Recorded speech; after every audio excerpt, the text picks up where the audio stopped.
Hello? हाँ जी बोलिए। Hi, I wanted to know that if I'm low in iron and I'm low in folic, then what can I do? Okay, television पे सुनिए, मैंने अभी अभी बताया, if you are low in iron and if you are low in folic acid, you can do is you can try to make a soup of spinach, carrot, beetroot and tomato and have a 3 or 4 times a week. उसके अलावा मैंने अभी अभी कहा lecithin, that's a granules, it's a very very herbal thing. Lecithin bringing more oxygen to the system.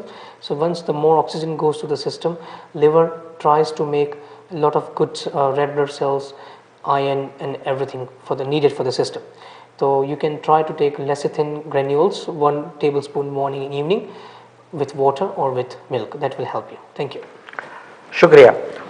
दोस्तों मैंने कहा था ये हमारा आज की शाम का आखिरी कॉल होगा, तो फ़ोन मत कीजिएगा क्योंकि इसके बाद डॉक्टर साहब टेलीविज़न पर फ़ोन नहीं लेंगे।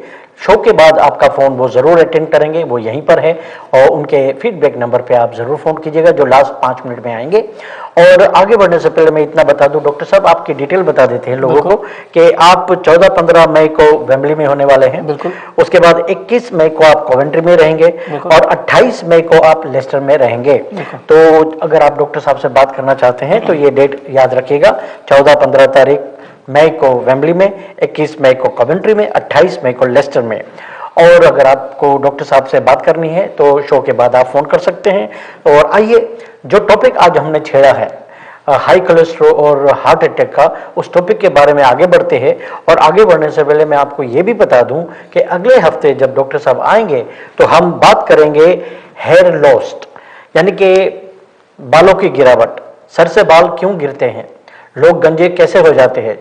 जैसे कि मेरे पास भी बहुत बाल थे, पता नहीं कहाँ चले गए।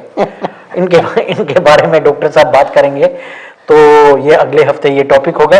लेकिन आज का जो टॉपिक है हाई कोलेस्ट्रॉल, जो डॉक्टर साहब ने बताया कि कैसे जम जाते हैं ये हमारे नलियों में और उनको पतली कर देते हैं और बहुत सारी चीज़ें हार्ट को मिलती नहीं हैं और फिर वो प्रॉब्लम शुरू करती है। तो मेडिकली रीज़न तो इन्होंने बता दिया, आयुर्वेदिक रीज़न भी आप बताइए डॉक्टर साहब। बिल्कुल, आयुर्वेद जो है वो काफ़ी पुराना साइंस है, करीबन 5000 साल से भी ज़्यादा हम आयुर्वेद के जो लिटरेचर्स हैं उनको देखते आए हैं। उस टाइम पर ये cholesterol, blood pressure, cardiac conditions, coronary artery disease, ये सारी चीज़ें नहीं हुआ करती थी। तो कैसे इसको डिफाइन किया जाता था? आयुर्वेद में कोलेस्ट्रॉल को कहा जाता है मेद धातु, यानी कि शरीर के अंदर जब आप कुछ भी खाना खाते हैं तो वो डाइजेस्ट होने के बाद 7 टिश्यूज़ में कन्वर्ट होता है, यानी कि 7 धातुएं बनती हैं। और ये जो 7 धातु हैं वो शुरू होती है प्लाज्मा से लेके all the way to sperm, यानी कि plasma, blood, flesh, fat, bone marrow and sperm for the man and ovum for the women. ये 7 धातुएं जो हैं वो डिपेंड करती हैं कि कितनी ज़्यादा वो 7 धातुएं नरिश होंगी आपकी लाइफस्टाइल पर और आपके डाइट के पर। इसमें जो धातुएं हैं उसमें एक धातु का नाम मैंने बताया, वो है मेद धातु, यानी कि फैट टिश्यू। आयुर्वेद में जब ये मेद धातु आउट ऑफ द बैलेंस होती है, यानी कि आउट ऑफ द बैलेंस का मतलब होता है कि कब बहुत जब ज़्यादा बढ़ जाती है बॉडी के अंदर, तो वो नलियों के अंदर जमना शुरू हो जाती हैं, सर्कुलेशन को वीक करती हैं, ऑक्सीजन और न्यूट्रिएंट्स को कैरी करना बंद करती है और जिस ऑर्गन्स को वो सर्कुलेशन पहुंचाती है वहाँ पर वो नहीं जाने के कारण उस जो एरिया है उसको डैमेज करती है। तो आयुर्वेद में ऐसा माना गया है कि सबसे ज़्यादा नुकसान होने का कारण है लो डाइजेस्टिव फायर। अगर आपकी स्टमक में जो फायर है, डाइजेस्टिव फायर जो खाने को डाइजेस्ट करती है, वो अगर बहुत ज़्यादा वीक है, यानी कि आपकी लो डाइजेस्टिव फायर है, तो आप जो भी खाना खाते हैं उसकी फैट बनती है। मेरे पास कई बार ऐसे लोग आते हैं जो कहते हैं कि डॉक्टर मैं तो कुछ नहीं खाती, मैं सिर्फ दिन में 2 या 3 बार हो सके इतना ज़्यादा पानी पीती हूँ तो भी मुझे ऐसा लगता है जैसे मेरा शरीर फूल रहा है। यस, जब एक बार बॉडी के अंदर फैट बनती है तो अगर आप पानी भी पीते हैं तो वो पानी भी फैट बनाता है। तो सबसे पहले अपने डाइजेस्टिव फायर को करेक्ट करना ज़रूरी है। तो होता क्या है कि जब डाइजेस्टिव फायर वीक होती है तो वो खाने को डाइजेस्ट नहीं करती। खाना जब डाइजेस्ट नहीं होता तो वो बनता है आम। आम का मतलब होता है टॉक्सिसिटी। वो जो टॉक्सिसिटी है वो खून के अंदर जब घूमना शुरू हो जाती है और जिस जगह पर जाकर ठहर जाती है उस जगह वो नुकसान करती हैं। अगर वो जॉइंट्स में जाके ठहर जाती है तो आर्थराइटिस करती है, अगर लिवर में जाके ठहर जाती है तो liver condition, sluggish liver, liver abscess और लिवर के डिजीज़ करती हैं, अगर पेनक्रियाज में जाके ठहर जाती है तो इंसुलिन प्रोडक्शन को कम कर देती हैं और डायबिटिक कंडीशन को बढ़ाती हैं, अगर हार्ट में जाके रुक जाती है तो हार्ट फंक्शन को डिटेरियोरेट करती है यानी कि कमज़ोर करती है, तो ब्रेन में चली जाती हैं तो ब्रेन स्ट्रोक होता है। बेसिकली ऑक्सीजन और न्यूट्रिएंट्स को वो रोकती है अपने डेस्टिनेशन तक पहुंचने से। तो ये बहुत ज़्यादा ज़रूरी है। मैं इसलिए मैं फ़ोन कॉल्स नहीं ले रहा क्योंकि मैं चाहता हूं कि आप इसको समझें।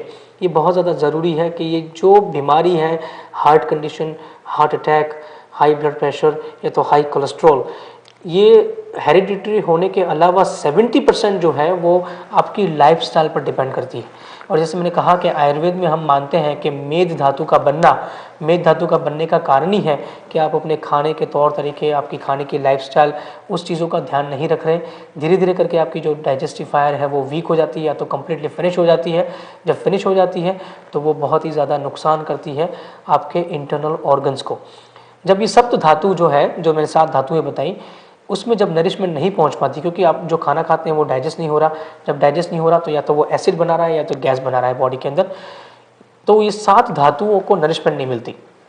जब ये 7 धातुओं को नरिशमेंट नहीं मिलती तो बॉडी के अंदर वीकनेस होना, एग्जॉशन होना, ये सबसे पहली निशानी है। अगर कोई हार्ट कंडीशन से सफ़र कर रहा है तो सबसे पहली चीज़ अगर उसमें देखी जाएगी तो वो है ब्रेथलेसनेस या तो एग्जॉशन, टायर्डनेस, वीकनेस। बहुत ज़्यादा वीकनेस होगी बॉडी के अंदर, जैसे कि छाती के ऊपर यानी कि चेस्ट के एरिया में जैसे कोई पत्थर पड़ा हो, ऐसा महसूस होगा। कई बार एंजाइना भी होता है यानी कि जो चेस्ट का मसल है वहाँ पे बहुत ज़्यादा टाइटनेस होने के कारण पेन होता है, जो रिफ़र होता है दोनों शोल्डर्स पे की तरफ और पीछे जाते हुए पूरे बैक की तरफ। तो शुरुआत होती है एग्जॉशन से, टायर्डनेस से, वीकनेस से। It's a kind of warning to the body कि बॉडी यानी कि हार्ट स्पेशली चाहता है कि उसको और ऑक्सीजन मिले और आपको बताना चाहता है कि try to look after your health. उसके अलावा जो मेन सिम्टम्स देखे गए हैं हार्ट कंडीशन में, वो ओवर स्वेटिंग यानी हाइपर स्वेटिंग होना, बहुत ज़्यादा पसीना निकलना, स्पेशली रात को जब आप कुछ भी नहीं कर रहे और तो भी बॉडी अगर स्वेट बना रही है तो इट्स अ साइन कि the condition is worst. It can also connected with high blood pressure, kidney failures यानी किडनी फंक्शन और डायबिटिक कंडीशन, ये सारी चीज़ों के साथ कनेक्टेड है ये हार्ट कंडीशन। तो मैंने मेडिकली भी आपको बताया कि कोलेस्ट्रॉल क्या होता है। एक अच्छा धातु है, अगर वो बैलेंस में रहे तो वो बॉडी को सपोर्ट करता है, बॉडी को चलाने के लिए स्ट्रेंथ देता है।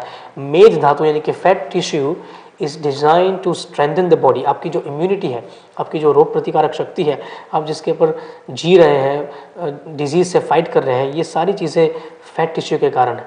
लेकिन ये अगर ये फैट ही अगर आउट ऑफ द बैलेंस चली जाए तो जब लिवर से सेल्स की तरफ और सेल्स से लिवर की तरफ आती है, उस दौरान स्पेशली जब लिवर से सेल्स की तरफ जाती है उस दौरान अगर वो प्रोटीन अगर लिपिड को ज़्यादा कैरी कर रहा है तो वो हार्ट की नलियों में जाके जम जाता है। अगेन इट्स अ मेद धातु, extra aggressive tissue in the system जो डाइजेस्ट नहीं हुआ। तो ये दोनों तरफ से मैंने आपको समझाया, मेडिकली और आयुर्वेदिक दोनों में एक समानता है। दोनों यही मानते हैं कि ये लिपिड है, दोनों यही मानते हैं कि ये मेद है और दोनों यही मानते हैं कि ये मेद धातु ही नलियों में जाके जमती हैं और नुकसान करती हैं। डॉक्टर साहब आपका बहुत बहुत शुक्रिया, ये आपने समझाया। लेकिन आपके समझाने में 2 बात है, 2 सवाल मेरे दिमाग में आते हैं जो शायद